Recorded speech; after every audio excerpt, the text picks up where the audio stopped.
Simple గా ఈజీగా ఇంట్లో ఉసిరికాయ పచ్చడి ఎలా ప్రిపేర్ చేసుకోవాలో వీడియో స్కిప్ చేయకుండా ఎండ్ వరకు అయితే చూడండి, మీకు అర్థమవుతుంది. రెడీమేడ్ కారం అయితే ఇక్కడ తీసుకున్నాము. అందులో కొద్దిగా ఉప్పు తీసుకొని అయితే మిక్సీ అయితే పట్టాము. ఆ తర్వాత జీలకర్ర కూడా వేయించి అయితే మిక్సీ పట్టాము. మెంతులు కూడా వేయించి మిక్సీ పట్టాము. ఆ తర్వాత వెల్లుల్లి కూడా మిక్సీ అయితే పట్టాము. ఉసిరికాయలు వేయించిన అదే ఆయిల్ అయితే తాలింపు పెట్టుకోవాలి. జీలకర్ర, మెంతులు, ఆ తర్వాత ఎండుమిర్చి అయితే కొద్దిసేపు ఆయిల్లో కలబెట్టాము. ఆ తర్వాత వెల్లుల్లి వేసి కూడా ఒకసారి అయితే కలబెట్టాము.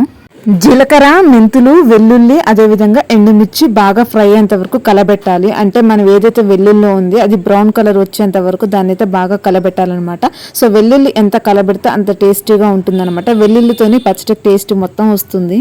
ఈ మూడింటిని ఆయిల్లో బాగా కరిగేంత వరకు కలబెట్టాలన్నమాట. అంటే ఒక 5 నిమిషాల వరకు అయితే కలబెట్టాలి. కలబెట్టిన తర్వాత ఏదైతే మనం ముందుగా ఆయిల్లో వేయించుకున్నటువంటి ఉసిరికాయలు ఉన్నాయి, ఫైనల్ గా వాటిని వేసుకొని అయితే కలబెట్టుకోవాలన్నమాట. ఈ విధంగా సింపుల్ గా ఈజీగా ఇంట్లోనే ఉసిరికాయ పెట్టుకోవచ్చు. ఈ వీడియో కనుక మీకు నచ్చినట్లయితే లైక్ చేసి ఛానల్ సబ్స్క్రైబ్